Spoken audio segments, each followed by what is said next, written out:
Let's go! It's Snapper Pass time with Drewberry, and this time we're talking about the next Season Pass card, and that is going to be Black Swan, a 3/5 on reveal until the end of next turn. Your one-cost cards cost 0. They're going to be free!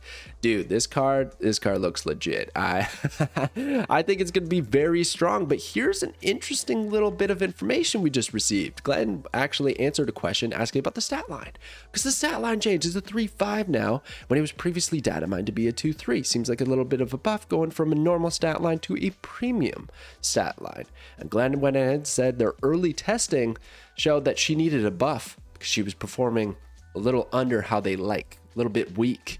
And there's one way to look at it, like, okay, so Black Swan might be overhyped, might not be very strong. But the other way that I'm kind of perceiving that information, and historically how season pass cards have been very strong, is I think they look at the data and they say, okay, as a 2/3, she was probably performing around a 50% win rate, or just, you know, a pretty average card.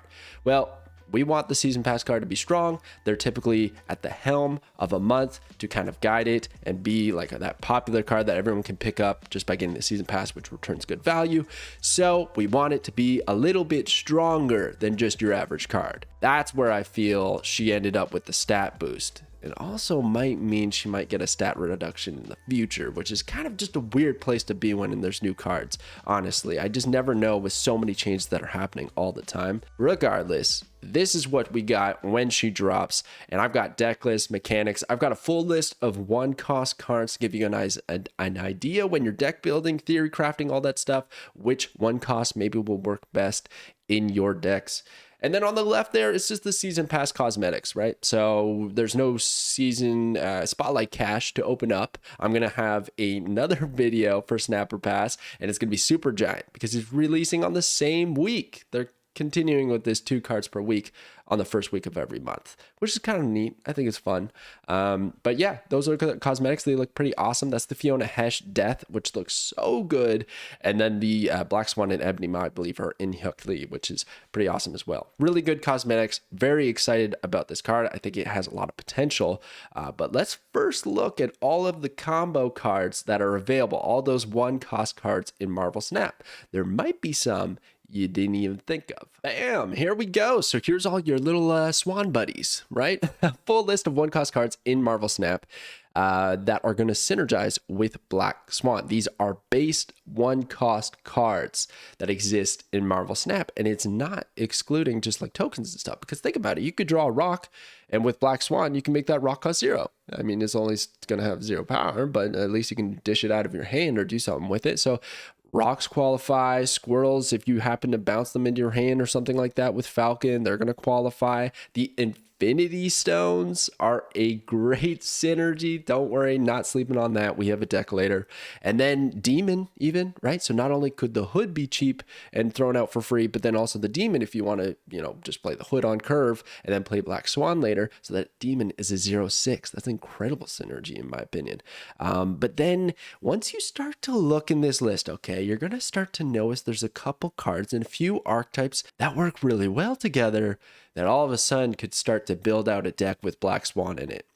My eyes were drawn, and this is a little bit of a spoiler to the decks that are to come, but my eyes were drawn to Destroy. I think there's a lot of potential for Black Swan in a Destroy list. We got Forge, Deadpool, Yondu, X-23, probably even more than that. I just can't even like look at them right now, but there's just like a bunch of options. Squirrel Girl to destroy them for death, like these sorts of things. And you can play all those cards and Killmonger on the same turn and just bam, your death would be like instantly to 0. So there's a lot of potential there. Even Thanos, Destroy, right? These sorts of things. Wow, just so good. And then the other one that I was kind of drawn to is Move. Look at, there's like Ghost Spider and Human Torch.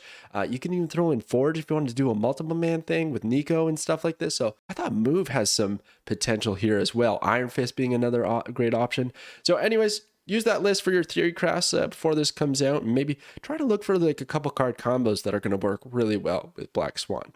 But let's get to the mechanics for this card. All right, so in the mechanical department from Black Swan, I don't have a whole lot of info. I feel like it's a pretty straightforward card, but let me know if there's any questions that you have, maybe weird interactions that I missed, and I'll do my best to get you those answers. So here with Black Swan, it's only discounted base one-cost cards.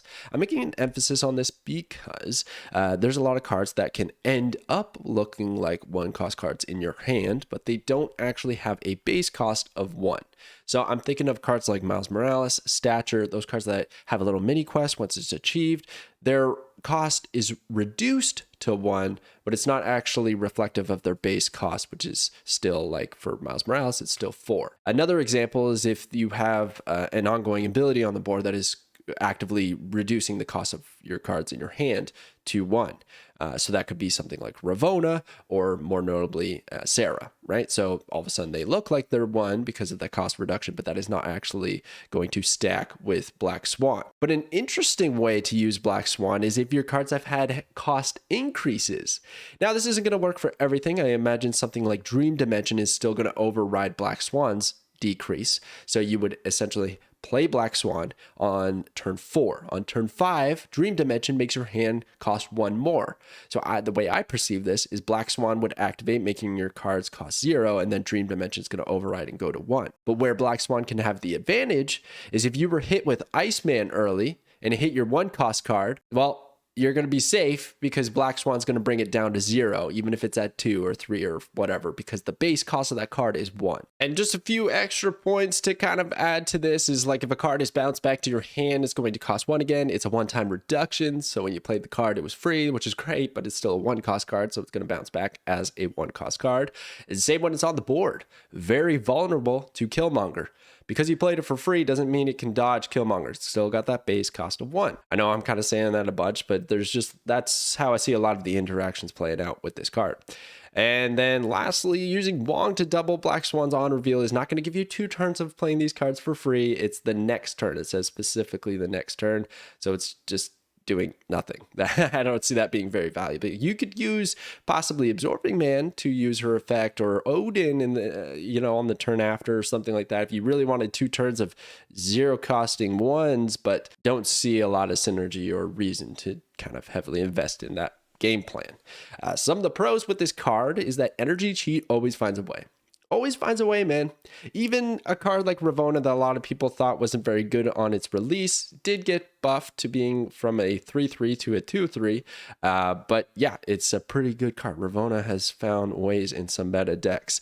So, and that's on the weaker end of the energy cheat. It was Black Swan on the weaker end? Maybe, but I think she'll find a way, no problem, because there's a wide variety of decks that she can work with. Like looking at those 1-drops, right? You look at all those 1-drops, there's all kinds of decks. I was even thinking maybe a She-Not Shell, because you can use Black Swan to get out Nebula, Sunspot, Misty Knight, these sorts of things for free, have energy unspent, and get the buff from Misty Knight, and then like the buff to your Hulk in your hand or something like that. Like, dude, there's just a lot that you can do. Then the move decks, the destroy decks. I was even thinking there's a discard shell out there with Black Knight and Blade being discounted to 0. So yeah, I think there's a lot of wide variety and potential with this card. It's also kind of fun. I like those cheap setup for a multi-card turn kind of things, like just being able to play a bunch of cards. People have always been drawn to bounce decks, and this is kind of doing that same thing, and of course kind of works in bounce lists pretty good, I would say. Anyhow, some of the cons with this card, these are sort of important. So dead ability on the final turn of the game, like it's a 2-turn setup, right? So you're playing this card with hopes that the next turn you're going to be able to make value out of Black Swan. The good part now is that she's a 3/5, and it's never really going to feel bad. Literally, if you play one cost for free on the following turn, very, very good. But if you play it on the Black Swan on the final turn, you're not getting use of that ability, just her stat line.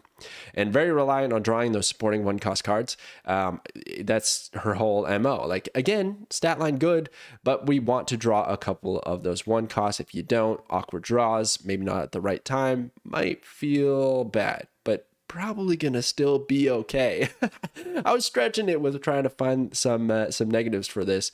And then a telegraph 2-turn attack. That's actually pretty relevant because your opponent could look at who has priority and such things, and look to play Killmonger to destroy all of your 1-drops that you're planning on setting up, or they do just some kind of very disruptive play with like Professor X. I don't know. There's a lot of potential that they can take advantage of if they know you're setting up for that next turn. So that's Black Swan. Now, maybe you're not one that picks up the season pass, fair game, and you're looking to counter this card because you know it's going to be the most popular card for at least a week. So let's have a look at some potential counters. So I tried to get a little bit spicy with it here. I think the most obvious one that everyone is saying is Mobius. And they're right. That's by far the best counter. If Black Swan is too popular, you put Mobius in your deck, you're going to be fine, because good chance that you can play Mobius prior to the Black Swan actually dropping, and you're going to be good. It's going to do nothing. It's just going to be a 3/5. But another one could be Killmonger, especially if they're not doing the destroy version like I was talking about earlier. So you destroy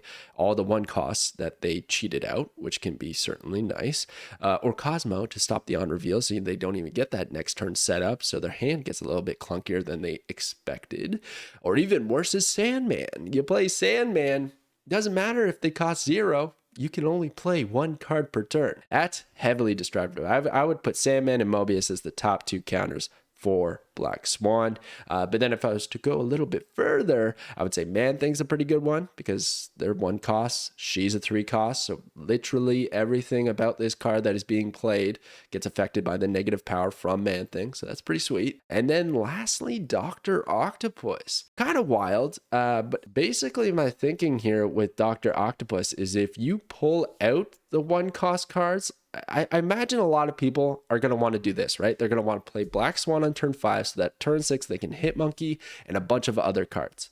But if you play Dr. Octopus on turn 5, you're going to pull 4 of those cards out, or less. It's 2 to 4, let's say, cards out of their hand that they cannot set up and play on that final turn. If they happen to be those 1 cost cards, then they're not going to have that burst with their hit Monkey or whatever other plan they have. So that's where I was thinking with the Dr. Octopus, even though that's a bit out of left field. Ultimately, though, if you want to counter Black Swan, yeah, Mobius, he's your guy. So some of the DATAMINE combos are kind of nuts, and I had to put Uncle Ben here just because I haven't talked about that card in so long. There's no chance he actually releases the way he is.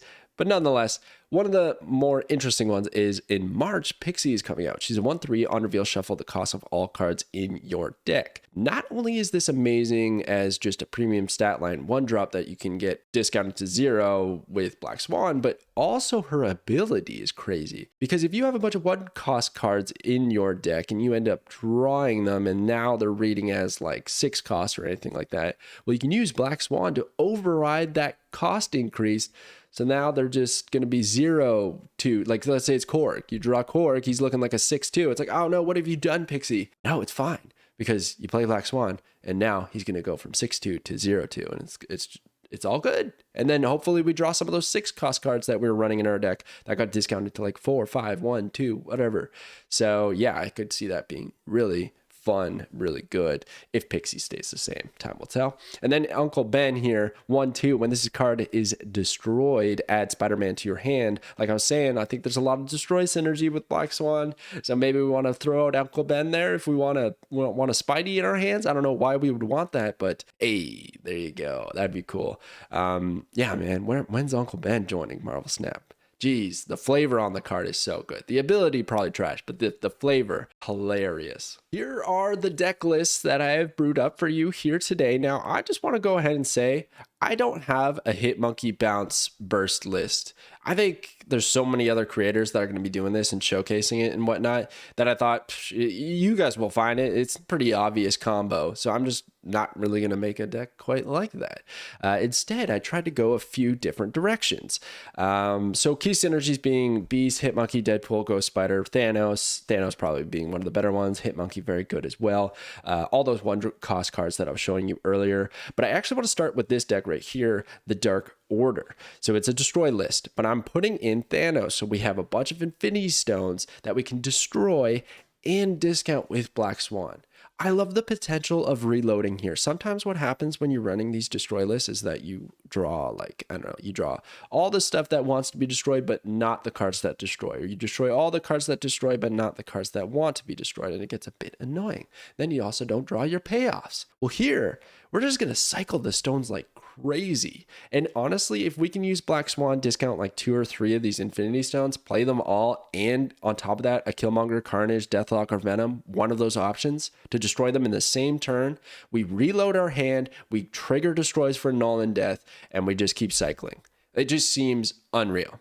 I think this deck is going to be so sick. You could, I omitted Blob here because Blob, but you could probably find a way to fit Blob into this deck, probably taking out one of the destroy trigger cards. But I just wanted to make sure we had enough options. Deadpool, we're not even heavily investing in Deadpool. He is just a card to destroy so that we can throw him back out and destroy him again. That's the plan there. X23, man, imagine a turn where you play X23, Deadpool, Nova, Nico, all these things, some stones, and then a destroy card. There's no way you can even have that many cards in your hand, but you get the idea, the potential, and I think it's a really fun way to play a Thanos list and cycle through these cards and not worry about your stones. You don't need them. They're just going to get destroyed perfectly fine. All right, the next deck that I have here is Swan Dive.